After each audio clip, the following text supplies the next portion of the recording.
duo to get early leads. Well, Lee Sin can go to any of these lanes right now and find pretty good ganks. Gragas probably the hardest lane, but we've seen Nars poke down Gragas with that range versus melee advantage. And if you go down to that bot side, if you find Yuhi, if you find Fujimoto, that's an easy kill. And let's not forget, Soul and Secret, 100% first blood participation. Yeah.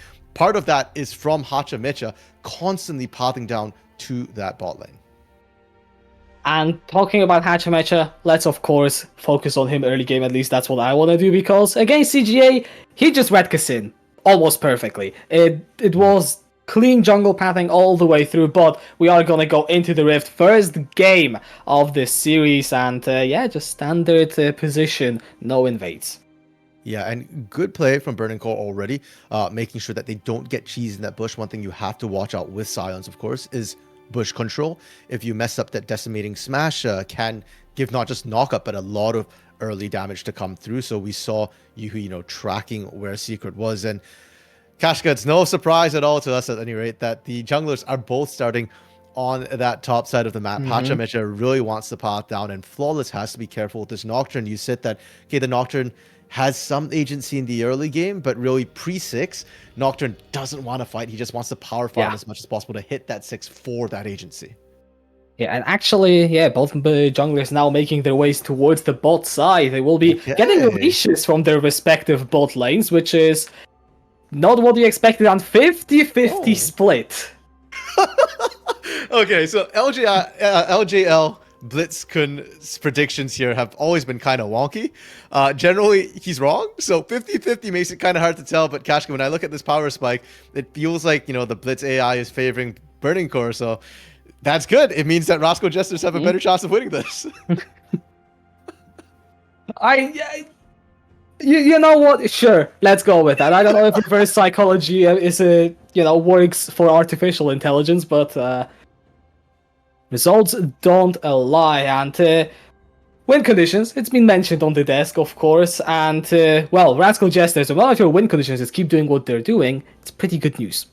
Yeah, for sure here. And, we're talking about giving recap champions with agency. Well, yeah, he's got it with that Ari and Hachamecha. So far, we didn't quite get that early gank into the bot lane. I'd love to see how Hachamecha, or what Hachamecha is going to try and do here, whether they look for that gank on Rayfarki or whether they look for invades to try and punish Flawless. But Burning Core's win conditions here, the Flawless dice combo needing to be online, I feel like that's going to be absolutely critical, especially when Flawless is on a semi-global like this Nocturne here. And you can punish something that is mobile like that Ari, especially if she does blow Spirit Rush looking for kills. As to trying to get Rayfarki ahead, Rayfarki's getting himself ahead right now on this top lane, and you'd love to see it if you're a Burning Core fan. Yeah, has got the wave in a pretty good spot, got a nice trade down onto Aino, but both junglers are up in the top lane. The Scuttle Crab will be spawning soon, and Hachamecha, he's crossing the river line. Oh, what is this? He actually went over. I don't know if he wins this 1v1 though. That's going to be a flash over the wall coming in from Flawless. He's got the level advantage coming on from Hachamecha. Riga comes in, flash, charm. Flawless is still, however, very healthy. Hachamecha has to flash over this wall. He's still going to get chased, but does manage to escape. Yeah, and I do believe in all of that there. Hachamecha just barely stealing away the Scuttle. But is it worth? Recap had to flash. You had to build both of your flashes from mid and jungle. And we're talking about Lee Sin Ari being a strong duo here. Well, neither of you have flash anymore, and Dice does. So it feels like Rascal Jester's committing a lot to that Scuttle, to that vision on that top side, which isn't going to pan out because there's no objective up there till 8 minutes. Yeah, and a lot of resources for no gain. Hachamecha was also, behind on the clear Flawless, just going for the full one, including the Krugs. And I mean, that's what you want to see on Nocturne, but also Flawless just playing his own game plan, right? He liked to play the Karthus earlier in the season. This is kind of home for him. Yeah, exactly. I mean, sure, it's not a global that hits everyone, but you get to go on that one target that you absolutely want to punish. And I think it's huge that Flawless actually defended that early invade coming through from Hachamecha, because if the Lee Sin had gotten in there, had stolen away camps, set the Nocturne behind, it sets your ultimate, the Paranoia, behind as well, and then Hachamecha gets more times to gank. But because Hachamecha has now fallen behind, his ganks are not going to be as efficient, and Flawless can continue to power farm. His lanes just need to stay safe, and for the most part here, they've done just that. They've got wards down bot side as well to try and make sure that Dice, as well as Yuhi and Fujimoto, should be a little bit safer from these river ganks. Yeah, and Hachamecha first recall coming through, just a pickaxe being picked up. We'll be looking to find any opportunities, but you mentioned this vision. Hachamecha is spotted right now. Burning Core know exactly where he's doing. Dice should be playing careful. No mana really to speak of, so we'll be looking for a recall. Yeah, and again, see, those wards we were talking about, right? They do manage to track Hachamecha just coming out of his jungle here, and that is critical for Burning Core right now. We were saying that, okay, their win cons are Dice, and Ray Farkey, flawless this top side, getting ahead, and just staying alive right now is kind of where they're looking to go. And I'm just keeping an eye on flawless right now, Kashka. Almost level 6, and when this Nocturne hits level 6, I feel like the proactivity is going to switch sides. It's been Rascal Jester favorite up to this point, but with Paranoia, Burning Core should be the one pulling the trigger.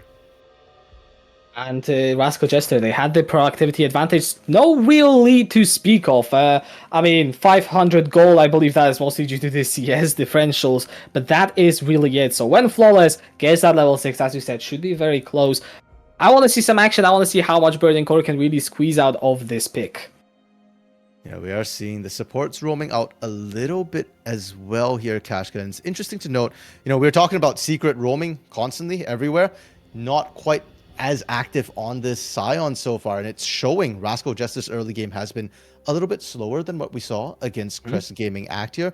But hey, they're still getting priority, and they've actually not just secured the scuttle here, but they secure dragon control as well here. And I don't know if Fujimoto and Yuhi want to really contest this yet. Yuhi hasn't hit his power spike. Usually you need that sheen to really start trading a bit more effectively as a Zeri.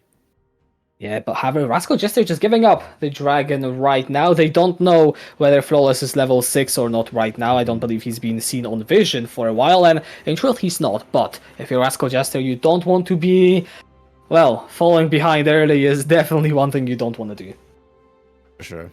Kashka, I'm honestly not quite sure how I feel about this game so far. It's been a really quiet start. Oh. Okay, you see, even the action that I was hoping would happen, explosive cast comes down. I know it's still healthy. There's no real kill threat here, and with the way Burning Core and Rascal Jesters have played their playoffs, I was expecting honestly a bit more. But if we look at their regular season, this feels like regular season Rascal Jesters, where they kind of just sit back a little bit, wait till maybe 15-20 minutes before they really start to team fight. And I'm hoping that's not what we see here, because I don't know if their scaling is going to match up to Burning Core at that 20-25 minute mark. Yeah, unfortunately, Xenoblade goes wise for Fujimoto. Okay, he's gonna go for the flash down. Here comes the Paranoia. Ganking the bot lane, and that's the first blood down onto Soul. Burning Core going in with the crack in this early game. Oh, that looked so clean coming through from Burning Core. And Kashka, we were saying, okay, Paranoia, right? Global ultimates. The first one is super important because it can set the pace for the whole game. And Flawless, this is why he's been one of the best performing players on Burning Core, win or lose here. They just recognize that, hey, I'm 6. It doesn't matter that Soul has cleanse and flash up. You can't run from the Nocturne, and it's just so easy. They go in. This is repeatable. Every time Paranoia comes back up, Kashka, Flawless can just look at the spot lane. Especially Soul burned both of his summoners. That is not going to be up for the next 3 minutes with the cleanse, and even longer with the flash. So yeah, I want to see Burning Core honestly just repeat gank this lane, especially when Fujimoto hits the level 6. That being said, Rascal Jesters, they were put behind with the first blood. Now it's their turn to respond. The Herald seems to be the play. Yeah, because they're trying to answer that dragon as well that Burning Core picked up after getting that kill, and they're actually rotating Soul up here as well. It's worth noting that because Soul is the fasting Senna here, technically Soul is the support, so they're leaving Secret to pick up the farm bot side, and they're rotating Soul up instead to just pick up souls in whichever lane he can. Yeah, and Secret is doing pretty well. I mean, Zeri, not known for being an early game ADC, so that CS advantage for the Sun. Perhaps not as surprising as it would normally be, but still worth pointing out, I think. Yeah, and now Yuhi has picked up the Sheen, so if Yuhi wants to start trading, they can. Ideally, you don't want to trade onto Secret. The Scions are just a little bit too tanky. You want to be trying to punish Soul here, and Fujimoto is 6. Flash cleanse down from that previous gank here. You can continue to just bully out Soul in this bot lane, and now, technically, Soul and Secret don't have 100% first blood participation. Well, I guess they technically still have 100% they first still blood participation. They died, so I guess that counts. Yep, I think when Jankos got the first Blood King, I think at one point was that sometimes he would die for them as well, so... Still 100% first blood participation. We've got that. That being said, I love what Rascal Jesters are doing. They realize Soul is vulnerable. Hachimecha spent a lot of time down here in this river, pulled recap from the mid lane, got some vision. Now this bot lane is much, much safer. Yeah, and you can see Flawless. Paranoia is back up. Guess where Flawless is? Hovering bot side again, looking to see if they can try and punish this Senna. I think the only thing sort of dissuading them right now is that they don't know where Hachimecha is so far. He's been in the enemy jungle this entire time, but now that there's a control ward in that tri-bush as well, if Hachimecha tries to shade bot once again, if he gives away his positioning, then Burning Core know exactly when to pull the trigger or when to hold off on pulling that trigger. Also, RMC, look at how far Soul is playing back. That is at least 2 solar flares worth of distance away from Fujimoto at all times. And, well, Burning Core aren't getting anything right now, to be frank. Yes, they're threatening the play, but they aren't actually getting any advantages. Just do it, Flawless. They're hesitating so long, and Flawless actually has flashed up, so I feel like it's such an easy engage to pull. And now you can tell that Rascal Jesters, they too didn't have vision on the enemy jungler, and now they're like, okay guys, it's been a really long time since any of us saw Flawless, and we warded their entire topside jungle. So Soul was just sitting completely out of vision to make sure that he can't be engaged on. Recap roaming down as well with Hachimecha here. Oh, Yuki gonna get rude. The Onslaught of Shadows is going to miss. The knockup is going to interrupt it. Hachimecha going in for the kick. Yuki kick back into the lane. That's the knockup. And that will be Recap taking the kill. Rascal Jester clean gank in bot lane. Yeah, and it just feels like a game of patience here. Kashka, which jungler blinks first? And in this case, Flawless left first, got punished, but Hachimecha did have to blow the flash to secure that kill. And you're starting to see that mobility of that Zeri. For a second, it looked like Yuki might have been able to get away. Unfortunately, just barely wasn't able to. Now, Dice rotating down as well. They want to try and punish. They want to try and find an answer, but I feel like it's a little too late there. I know, I think he might actually have this fall. Farky getting very low, but the cask falling. This is the Dawning Shadow from bot lane, and Soul takes a kill. Okay. Well, we said Ray Farky needs to get ahead, and Ray Farky was doing well in that solo lane till now. And to be fair, he still won the 1v1. I know brought buddies. That's not fair, but we do get to see a replay of this bot side play here, and realistically, Recap wasn't necessary to make this happen, but look at Yuhi there, how mobile he is with this Zeri already, and Zeri will only get tankier as the game goes on. So I feel like this is a little bit risky, you know, with his composition. You don't have that point and click CC here, and we do get to watch as well the I know Ray Farky 1v1. Kashka, you want to take this one?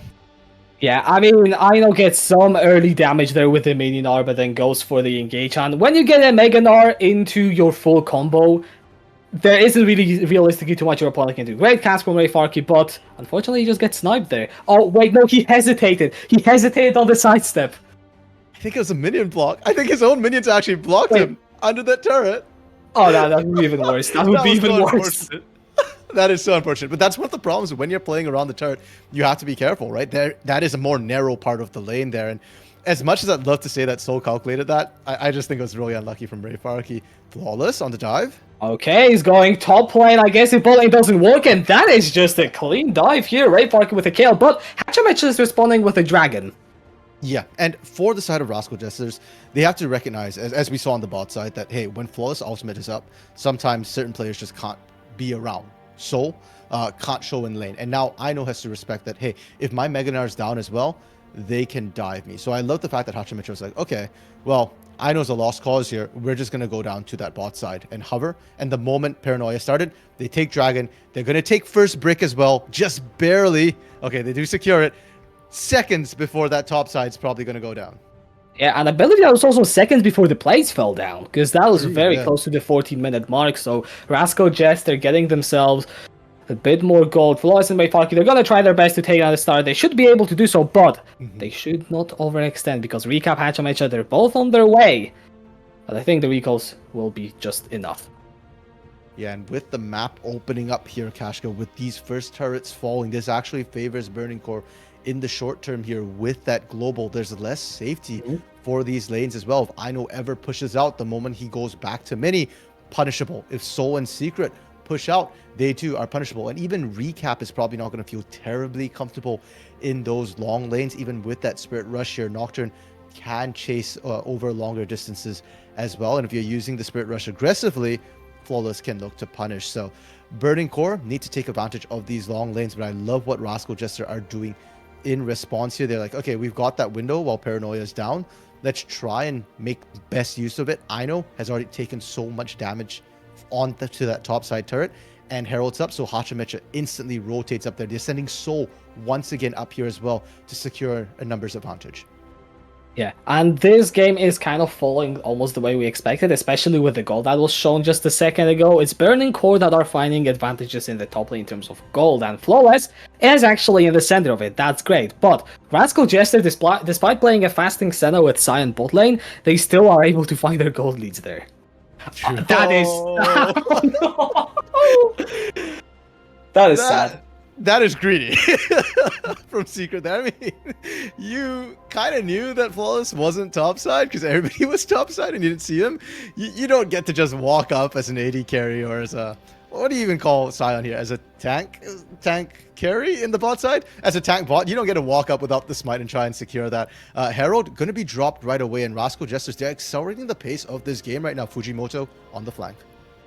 Yeah, he's going to get charmed up, has to flash away the Everfrost, finding the stun as well. The mid lane turret still somehow stands, but not for too long. It's just a standoff in the mid lane. Rascal Jesters get the tower damage, and, well, they get a summoner out of Fujimoto, so that's something, I guess. Yeah, and I'd actually love it if Rascal Jesters continue to stay together, pressuring in here because they can't get picked, but at the same time, their team fight isn't as strong right now. So Rascal Jesters are in a situation where they don't really want to split up, but they also don't want to group up here. They're just in a holding pattern, and that's going to be the case for the next 5-10 minutes here, Kashka. While Burning Core are strong, they will eventually start to fall off as Senna skills up, as the Sion skills up, but it's going to take a lot of time. So Rascal Jester's main play right now is just holding pattern, try and find whatever advantages you can, and play away from Flawless. Whichever side Flawless ganks at, Hachimecha is just going to try and answer on the opposite side of the map. Yeah, but the first question that really comes to my mind is, I might just hold on, because Dice is looking to run down. I know there is the Paranoia as well. Beautiful deny on the Mega Nar ultimate, and that is Dice getting on the scoreboard with a victor. Yeah, Flawless and Dice, that combo, that Korean duo we were talking about here. But sure enough, Rascal Jesters, it's not Hachimecha necessarily, but they're answering right back immediately. That is Flawless's ultimate for a kill. And meanwhile, Soul and Secret pick up a turret. It's worth more in terms of gold, but it's also worth more in terms of map priority and map pressure right now. And they didn't have to burn a single thing to get it. Rascal Jesters are still winning out in sort of the individual 1v1, 2v2 situations. Yeah, but overall, holistically, you know, the game doesn't move too much. And my biggest question is, as we are scaling, like, yes, we've got the Senna Sion for Rascal Jester, but I'm seeing a Zeri, I'm seeing a Victor. I feel like Burning Core scaling at least appeals to me more. True. I think if Burning Core get to teamfight the way that they want to, that Victor and that Zeri is going to be worth a lot more. But Rascal Jesters, if they ever match to lockdown Yuhi, that's when I think the trouble begins. Because Recap's RE here, it's a very mobile champion, and we've seen Recap navigating these fights pretty well so far, sort of kiting around. And Hachimecha, that's the guy who I'm keeping my eyes on. Yes, Lee Sin doesn't scale very well, but we've seen the way LJL likes to play there, Lee Sin. He's not as an early game ganker, but sort of a late game initiator, a late game playmaker, where they look for those insects, they look for those backline dives. So if Hachimecha can get to the back, isolate Dice, isolate Yuhi here, serve them up with that Dragon's Rage into the rest of the team, then I think Rascal Jester scaling is in that sort of single target pick, instantly taking somebody out of the fight. Alright, teleport coming in from Ray Farky. This dragon is going to be contested. We are about to have a 5-on-5. Software going into the back side of Charming Yuki. He just can't get it. Diving in with the Paranoia, trying to get Soul. Does find the fear. He's in the back, but Soul is still alive until now. Flawless finally takes him down. And with 2 Rascal Jesters dead and no of the Burning Core going down, they're going to turn for the dragon. Yeah, that team fight, Burning Core does manage to find it, and that Paranoia is what really secures them. That you can see that Rascal Jesters couldn't quite see how they wanted to play that out. I think they played the initial bit really well, you know, stalling out that solar flare that came in from Fujimoto, and we get to see just that here. And just watch, the lights turn off, Solar Flare comes out, and you can kind of see that they're a little bit split at that point. Recap is off to the side and can't quite see what's happening with the rest of the team, and that's what allows Flawless to just dive Soul right away. And the moment Soul goes down there, they don't want to team fight this anymore. They just kind of back off, and they have to just concede that particular dragon. Yeah, something that I also do want to add is Recap did find the charm, half health Yuki, but because of the paranoia, the rest of the team can't really follow it up, so that ultimate usage from Flawless there, not only the engage, but also the lights out, proved to be instrumental, and with that, Burning Core, 1000 gold lead, still nothing detrimental to Rascal Jester, but you have the second item on Victor. That comp have just now shown us how they want to fight. Yeah, and Kashkan, that was what I was saying earlier, that 5-10 minute mark for Burning Core. This is their strong point here. They can rinse and repeat this. Now, Rascal Jesters have done a great job. That's only a 1k gold difference, and lucky for them, these are Cloud Souls. So it's not that big a deal to give over these Cloud Drakes right now. I mean, yes, sure, Flawless can run you down. Yuhi's going to be very mobile. But honestly, that's not going to change the way these fights were going to run anyways here. So you can afford to see these dragons. What you need to do in the meantime, though, is make sure you don't fall further and further behind, and make sure you don't lose Baron. If Burning Core get Baron right now, they've only got 1 turret. If they get Baron, that's probably 2, 3, or maybe even 4 turrets on that Baron power play. Yeah, and well, Rascal Jesters do recognize it. You can see the party squad moving up into the topside river, sweeping out all the vision. And the map setup from Burning Core is now starting to be, well, to come online. They were setting 5 mid, now looks like a 1-3-1 is in place. Yeah, and you can see who they're sending to the side lanes, right? It's Recap, it's the more mobile members, but we've already seen Ino get dove under turret. So if you 1-3-1 against Burning Core right now, it still comes down to, hey, where is Hacha Micha and how well are they tracking Flawless?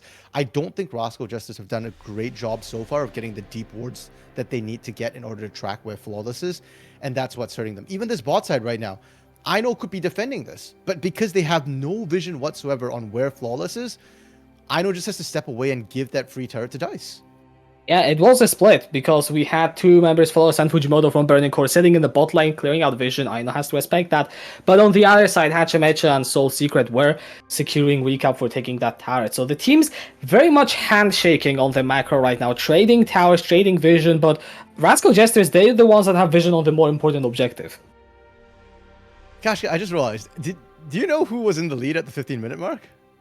No, I don't remember, but it is going to be Burning Core in mid lane. So he's gonna get feared. He takes them down. Good flash away from Secret to get out from the cask. But Burning Core, they take down the ADC of Rascal Jester. They're gonna push for this tower. There's still a 4 versus 5. Chaos Storm doing quite a bit of work. Recap fishing for the charms. Does find one onto Fujimoto. Forces the flash away from the Leona. The turret still stands. Burning Core, they only get a kill. Yeah, and for what Burning Core committed, I thought the initial engage was really, really good, but this is the problem they're having. They can't quite seem to finish here. Hachamecha, he goes in! There's the kick, there's the flash, and Dice will have to go golden. Can he survive? The Sonic Wave connects. Hachamecha, he will not go for it. No. He takes down the turret. Hold on, Secret now is in a lot of trouble. That's the Solar Flare, and Flawless is going to take down this kill. Burning Core have suddenly blown this Fiesta in the mid lane in their favor. Oh my god, Hachamecha! So, really well played from Dice with that stopwatch there, but Hachamecha kind of baited his team. I was just going to say that Rascal Justice did a pretty good job after that play. Yes, you lost Soul, but you're going to lose somebody to that paranoia anyways, eventually. The fact that they didn't lose the turret was absolutely critical. But the fact that they do end up losing the turret because they're busy fighting off the side is a bit of an issue. And honestly, the setup for this play, there's not much to be said, right? Flawless pretty much solos Soul at this point, and Ray Farkey TPing in, that's secondary. And we already said Flawless can continue doing this on Soul, on Ino, on Hachamecha, and Rascal Jesters. You're stalling, but if you keep throwing away your chances to stall under your turrets, it's going to get dicier and dicier for you. We're down to 10 seconds on this Cloud, and it looks like Rascal Jesters want to contest this. I don't know how I feel about this decision here. Fujimoto is going to tank up so much damage on this Leona, only getting half health here. And 2 items on Yuki as well. That Zeri is starting to come online. Secret is trying to play the bodyguard for the rest of Rascal Jesters, give them an avenue into this river to try and contest. And to be fair, they will sweep out the vision. They have got the position on this dragon, but Burden Core, they're not too far behind. Yeah, you can see that, okay, Rascal Jester pushed them out initially, and sure, Fujimoto is still low on health, but track flawless here. The Paranoia is already back up, and it's about the vision that they have. Yeah. Paranoia?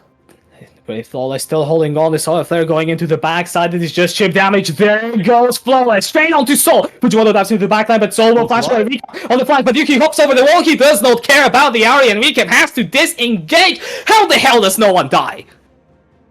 Because Rascal Jester were prepared this time. They did manage to block the vision. Re-engaging. Yuki will be able to flash away from the decimating smash. This was so close. Fujimoto threatening on the side as well. The health bars, they're getting lower and lower. So is the dragon. Down to 1000. Will be smited by Flawless. Rascal Jester giving it up. They will walk away with their lives. Okay, Kasha, I will say this again. It's not the end of the world because these are Cloud Drakes, which are giving over, which is pretty much just movement speed and mobility. But Rascal Jesters, they're showing signs of life here, signs of hope. That is the first fight we've seen Rascal Jesters come out even in. I'm not going to call that a win just yet, but it's getting better considering that they've been losing the last couple of fights. And you can see the way Rascal Jesters want to play this. The moment that Paranoia is down, the moment the Explosive Cast, the Chaos Storm, the Solar Flare, not all of them have to be down at the same time, but the moment Paranoia and one of those are down, Rascal Jesters can start stepping back up looking for these picks, and you can see how mobile they are. Hacha, Micha, and Recap constantly just threatening for those re-engages, and once they lose that Paranoia, Soul is so much safer just standing behind Secret, and that range of that Senna is only going to get longer, only going to get safer as they collect more souls.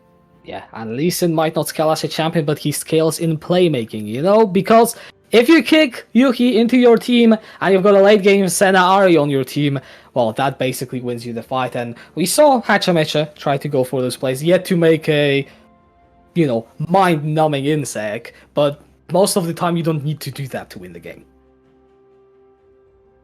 I want to agree, Kashka, but Okay, I also feel like... maybe in this game you do.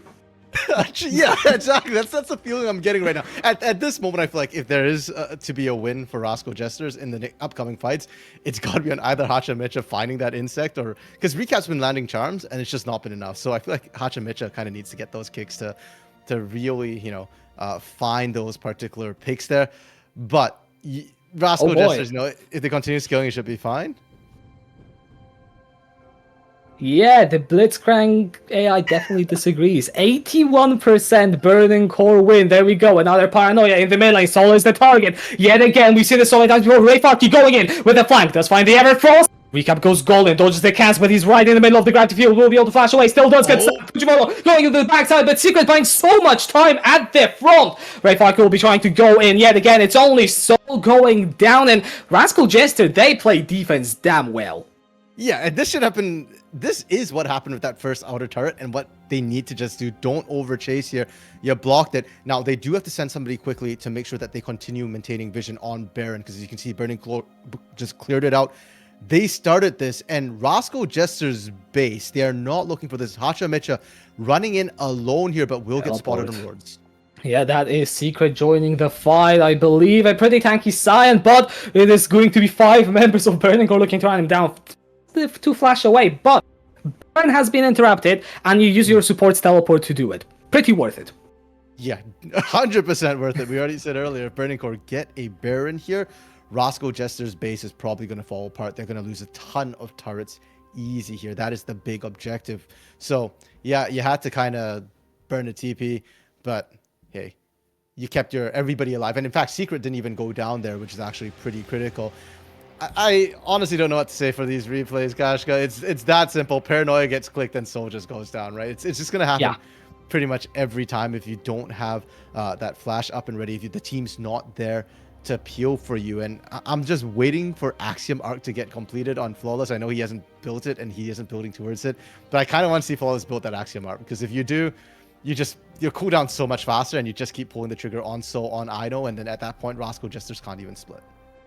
It does look like Guardian Angel is going to be the build, which, you know, we're getting later into the game. Once you dive as Flawless, you are very likely to die eventually, so I guess that makes sense. But I agree, 4th item Aximark. Yeah, why not? I'd love to see that happen. Cloud Dragon up in 50 seconds. I mean, it is Soul Point for Burden Core, and when you've got Yuhi on a Zeri on your team, a Cloud Soul, well, that is something you want to have. For sure. It's going to feel really good for Burning Core, but this is one of those situations, Kashka, where I feel like it's sort of a feel thing rather than an actual mathematical thing, because when we see how the fights have been going, movement speed hasn't been that important. Flawless is able to easily lock down Soul. When Flawless wants to find Ino with that Stride Breaker, it's very easy to lock them down as well here. So the movement speed's not that important. The one who's really going to benefit from it is going to be Dice and Yuhi for survivability in trying to kite around. And so far, Burning Core have done a great job making sure that Yuhi and Dice are safe. Dice has not died a single time. So it just feels a little bit extra to get the Cloud Soul. But hey, extra is safe and will keep you going longer. And Rascal Jester, once again, they're trying to push in on this, but they have no vision whatsoever. And they're taking so much poke trying to get in there right now. Yeah, Dice over the wall, just throwing in the death race. There comes the Paranoia, but Flawless is just interested in finishing the Dragon. It's a zoning Paranoia. Hachimecha is going to go for the kick onto Dice. That's why she'll get him right back, but Rascal Jester, they just don't seem to have the damage. Yuki is dancing around the fight. Recap in the backside. He's trying to stay alive. Flawless, never mind. I might have spoken too soon. Flawless goes over the wall. Recap tries to follow through. This fight is all over the place. That Soul is going to be taken down by Ray Farky. Recap run down by Dice and Yuki, and Hachimecha stuck in no man's land. What are you going to do? Going for the execute, it seems like, but no, Yuki catches him off, and that is a near ace for Burning Core. Well, Kashka, I think this might be the fight that breaks this game open. Rascal Jester's held for so long, did so well trying to hold off, but this time, not only do they lose Soul, they are losing Baron, Yuhi, and Dice are both well and truly online, and Rascal Jester's, this fight was pretty much the best they could hope for. Paranoia goes down, but they don't manage to find Soul with this Paranoia here. Like you said, they were just trying to finish the Dragon, so the damage component doesn't even come across. They split the fight as well, and Soul survives. Soul is pumping out damage, draws Ray Farky away. But the fact that they couldn't find Flawless was absolutely massive. And even if they did find Flawless, look at Dice and Yuhi here, just running everybody down. Yuhi is starting to look so tanky right now that you can't burst down Yuhi right away. And if you don't burst down Yuhi, Dice will burst you down in exchange. And so I feel like Burning Core, they've hit that tipping point right now. They're big enough in the lead. They've got Baron buff. Let's see if they can break the base. Yep, that Baron buff should get them a lot of gold. Still, all the inner towers are standing. You can just see Burning Core, they're waiting to get their hands on that. But Rascal Jester, will they be able to hold their defense? To be fair, the biggest fight they lost were under the neutral objective. When it comes to defending their towers, it's usually being Soul being the only casualty. And yeah, they're holding strong in mid lane. Yeah, and that's why this Burn buff is so critical, because like you said, Burning Core have been struggling to really fight under these turrets, to take these turrets. They've got, well, 2/3 of it left. They've already lost a minute of it without really getting any push on, but now the bot side's finally walked in here. Rascal Jester's, Ino's about to go mega here. Are they going to look for a fight? Let's see, the siege down onto the turret. Rascal Jester, they've got their engage here with them. Do they go in? Ino hops forward, and he's going to take so much damage. Straight away, recap on the side. He's going to find a charm onto Yuki, but that Zeri is so tanky. He's going to go golden soul on the backside, just getting chunked down, and Hachimecha going into the middle of everything. Kingstar is back, but he just ends up killing Soul. That is just a right from the Burning Core, and Rascal Jester, watch as the world crumbles around them. They're gonna get ace with the Baron base is the focus for Burning Core. Yeah, they're not even waiting for the minions here. Ray Farky's just going to tank it straight up. They want to end it ASAP here. And Kashka, I asked you at 15 minutes, do you remember who's ahead? Well, from the results of this, I'm going to say I think Burning Core managed to get their win, and they continue their 90% win rate when ahead at 15. Burning Core, they're gonna take the game 1 opener against Rascal Jesters. A lot of analysts have just had their predictions crossed, and what a showing. Yeah, Kashka, I'm one of those analysts along that we were predicting 3-0.